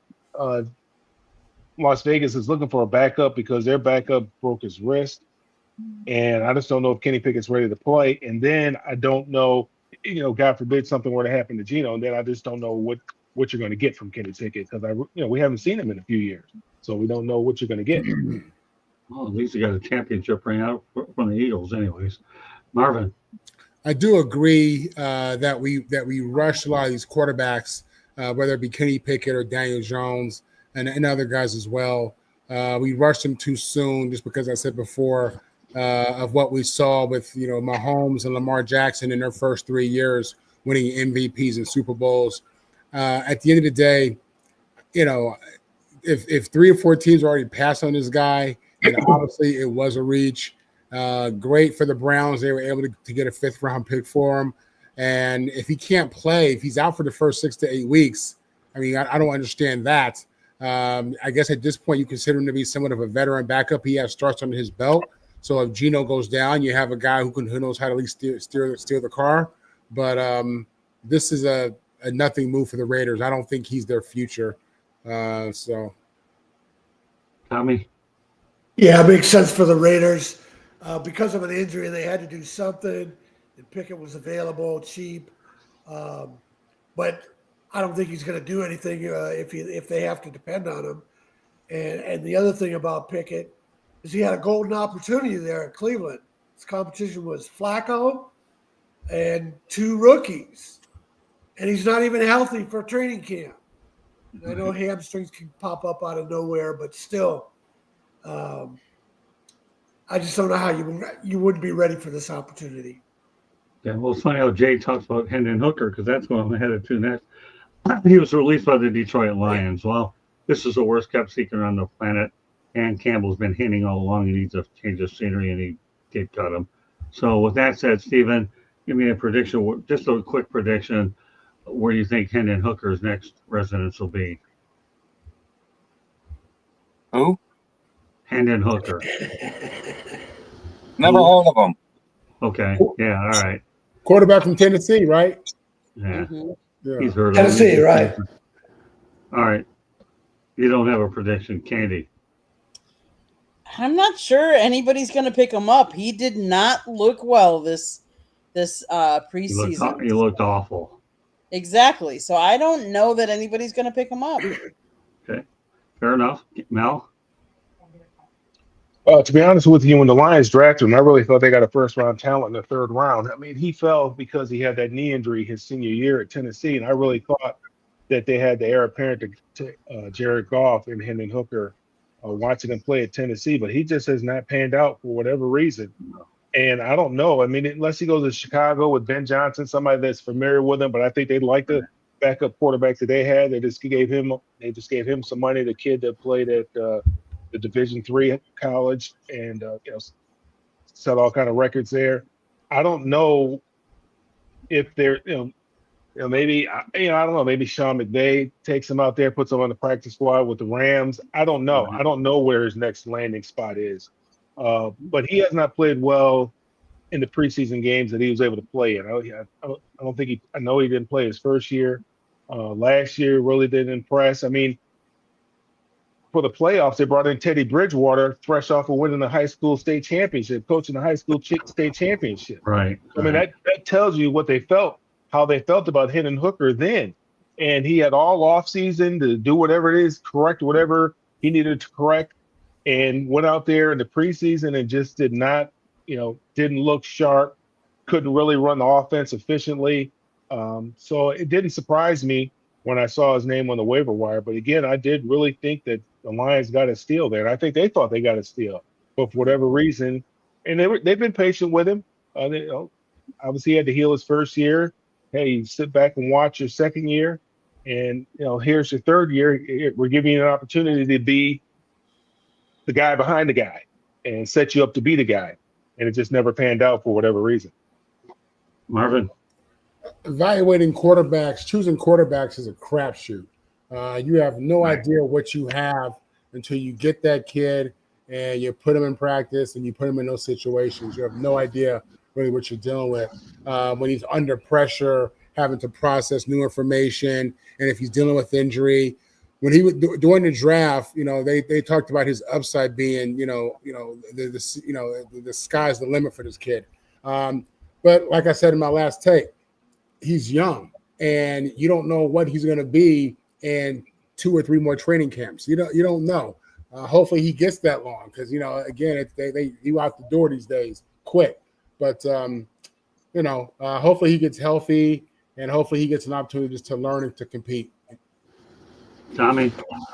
Yeah, he's got to get with somebody that can rebuild his confidence. Obviously, he hasn't coped well with coming back physically or mentally from this injury, because he was having a great senior year at Tennessee, and it looked like he could have a good future in the NFL, but he seems to have lost it mentally and physically. So he needs somebody to not only just coach him X's and O's, but rebuild his confidence. Okay, a few other transactions I want to get to, at least mention them. Trey Hendrickson is getting a raise from $14 million to $30 million for 1 year. He still becomes an unrestricted free agent. Anybody quickly want to comment on this? Everybody can, or 1 or 2 people can. I have a few more I want to get to before we wrap it up tonight. Who wants to come forward on Trey Hendrickson? Well, I'm glad he signed, so I'm sick of hearing these fake news sites keep sitting there saying the Philadelphia Eagles are trading for him. Okay. But as hard as we've been on the Cincinnati Bengals front office, they got everyone re-signed this offseason. Even if it took some dancing around to get Trey under contract, they got it done. They absolutely need him because their defense isn't a stout defense. He is the backbone of that Cincinnati's Bengal front defense. So they needed him. They got it done. Now let's see if they can put together a better season than they did last year, defensively at least. Marvin? When you look at the money they committed to the quarterback and to the receivers, they have to give that offense an opportunity to get on that field and stay on that field and be on that field. They had to do that. The defense is terrible, and he's one of the best players in the league. Paul Brown, this guy messed up Carson Palmer. This guy, they're like the Cowboys, almost. Mel? I mean, again, what took so long? This was an easy one to figure out. I mean, this was easy. I mean, like I said, I text my buddy that works for it. I saw this guy 3 years ago before everybody was talking about him. I said, man, who is this guy here? Before the announcers are talking about anything, I don't know who they were playing, but I'm like, man, nobody can block this guy. This guy is a problem when he first came over there. And so every year, now he's starting to get noticed, and people started noticing him because of his play. The guy is just relentless. That's the kind of guy that you want to pay. Why wouldn't you want to? Again, he outperformed his contract. Now look, if he didn't play well, you're going to come in there and ask him for a pay cut, take a pay cut, or you're going to put him on the waiver wire. So the guy outperformed his contract. Give him a little money, make him happy, and let's get to training camp and let's try to win the ultimate prize, because the ultimate, the goal here is to win the championship. These owners, they want to win every battle. Forget about winning the battle. Let's try to win the war. Sometimes you're going to lose a couple battles. Jerry Jones, lose a battle. You're trying to win the war. Oh, he's worried about all these little battles. The idea is to hoist the Lombardi Trophy come February. And so I don't know what takes them so long. Their egos. Man, they got money. They got money. Micah's job is not to manage the salary cap. That's your job. Trey's job is not to manage the salary cap. That's your job. His job is to get as much money as he possibly can for himself and his family. That's his job. Okay. Yeah, Somewhere you're gonna have a meeting of the minds, and you got to figure this out. This should have been done earlier. I think he's leaving Cincinnati after as a free agent, anyways. But at least he could. He has that. He has that option because they didn't extend his contract, so he has that option. They can't pay everybody. They can't continue to pay everybody. I think Cincinnati's too cheap. Number one, Cincinnati's too cheap to pay anybody. They don't like to. Their history speaks for itself. So, all right, and I have a few things, a few other transactions I'm going to get to. One of them is Shiloh Sanders, cut by the Bucks. I'll tell you the reason why he was cut by the Bucks. In 83 preseason snaps, he had 39.1 PFF grade, 38% missed tackle rate, 100% passer rating allowed, 0 PBUs, pass breakups, 0 interceptions, 1 quarterback hit, 4 tackles, 2 penalties, and 1 ejection. That was probably what sealed it for Todd Bowles. We'll make it really quick. Does he land anywhere? CFL, UFL? Didn't Pittsburgh already sign him? I don't know. Did they? I thought I had seen that Pittsburgh had already picked him up. I don't know. We'll find out. There was some talk about it. That would be a good place for him, but I haven't seen that. Okay. Well, we'll know in the morning. So, all right. Anybody real quick? I want to get to 2 more, then we'll call it a night. He'll be on somebody's practice squad. I think worst case scenario. Okay. Mel? Yeah, hopefully he gets another opportunity. It's tough, man, when you're undrafted and you do something boneheaded like that. You just made it very difficult for yourself. You certainly didn't make your agent's jobs easier. That's for certain. Okay. Carson Wentz is backing up J.J. McCarthy. Steven, how do you like the move? He had to land somewhere. We were just talking about it, Sam Howell, Kenny Pickett, how many teams they've been through. Carson Wentz trying to make the tour of the NFL. Philadelphia, Indianapolis, over to Washington, was with the Rams, was with the Chiefs. Now he's up in Minnesota. Listen, he's an insurance policy in case JJ McCarthy isn't getting it done. That's what that is at the end of the day. So let's see if JJ's the guy, and see if Carson Wentz can find a way to get back at a starting opportunity. Okay. Teddy Bridgewater, number 2. Kyle Trask is out. Mel, you talked about everybody's talking about. That's your guy. Yeah, there you go. That's your guy, Scott. That's it. Yeah, give it. I know I was going to get it after this one, but I had to put it in. Journalism 101. Yeah, Teddy Bridgewater's in. Kyle Trask is out. All right. Now, I'm never going to hear the end of it from you anyways. I thought he was going to stick around. We'll see where he lands, if anywhere. But can't figure it out. Teddy Bridgewater must have some pictures. I can't figure it out. Yeah, I can't either. All I know is you guys are smart enough to know that he did replace Hendon Hooker, who wasn't good enough to play in the playoffs. You want to say something real quick on that, Mel? You want to go ahead and brag a little bit because you brought it up? Go ahead. No. You can rub it in with me that I'm a bad man. When I thought the NFL changes so quickly. You look, Carson Wentz 5-6 years ago, they were talking about him like Josh Allen, and then all of a sudden, he can't play anymore. It's tough to figure this thing out. So Kyle Trask, I know they were hoping for him to one day, they're hoping to one day give him the keys to the franchise. But, I think Baker Mayfield has, been a pleasant surprise.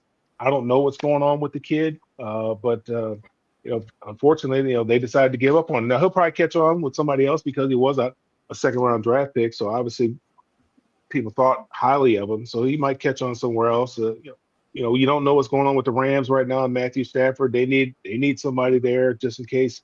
I'm not sure how high they are on Stetson Bennett. I do think they might like him, but he is a little bit on the smaller side.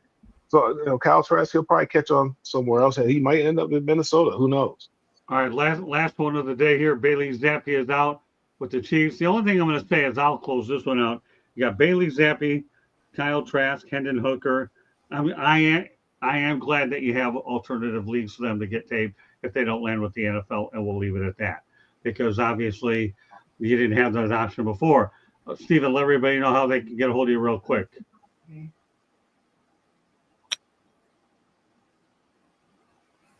Same as always, just type my name in there, Stephen Rochelle. I'm there on Facebook and Instagram.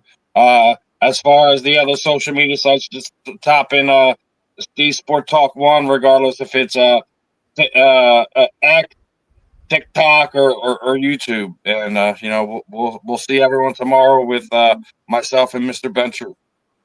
Right. And also, I should make a programming note, Stephen, just so you know, we might have to do the professor and pupil sometime middle of next week because we will not be broadcasting on Labor Day night. We'll see what we can work out if you're available, just so you know. All right. Also, Mel, let everybody know get a hold of you. Catch me on all social media at Melfar Jr. Follow what we have going on for the youth at melfarsuperstarfoundation.org. All right, Marvin. Marvin Powell III. Find me on good old Facebook. Had a great time, Scott. Thank you. You can find him on this show. He's like everybody on this show. They're all superstars. Marvin, I love having. I enjoy seeing you every Tuesday night. Now I have to look at you if I'm wrong with the Miami pick. I'll deal with that. I'm used to taking a ribbing when it happens. All right, Tommy, real quick. Candy wraps it up, and then we have a lot of football ahead of us. Go ahead, Tommy. TomShanahan.report, Facebook, Tom Shanahan, Twitter, @Shanny4055. Beautiful. Welcome back, Jay, and good job with Eddie Prather in the chat room. Glad to have you guys in there. Candy, take us home, and then you can close out the show as well.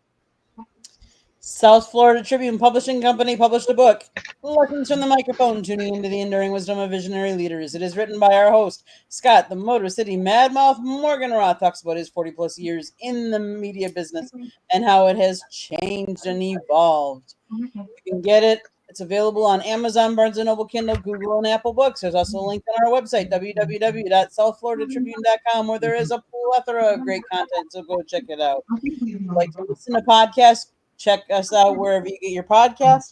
Monday nights is baseball night. Tuesday night is football night. Wednesday and Thursday nights, you just never know what you're going to get, so tune in to find out. If you want to advertise or sponsor a show, call Scott 954-304-4941. If you want to be a guest or have topic ideas, you can always email us at southfloridatribune@gmail.com. Great show, gentlemen. I love talking football with you guys. And the start of college football this weekend, does it get any better than that? All right, well, again, I want to thank Steven. I want to thank Candy. I want to thank Tommy, Marvin, Mel, my regulars here on the show, for doing their usual outstanding job. I couldn't do this without you. You guys make me better than I really am. So I'm proud of every one of you on this panel for doing such an awesome job every single week in and week out. All I can do is put the show together, but it's up to you, as you always do, to make it great. And I'm proud of every one of you on this panel, as well as everybody in the chat room. So once again, on behalf of Stephen, Candy, Mel Farr Jr., Marvin Powell III, and Tom Shanahan, my name is Scott Morganroth, Motor City Madmouth. Thank you for joining us on this edition of Inside the Piston. We will see you next Tuesday night. Everybody, enjoy the football. God bless, and thanks for joining us tonight. Once again.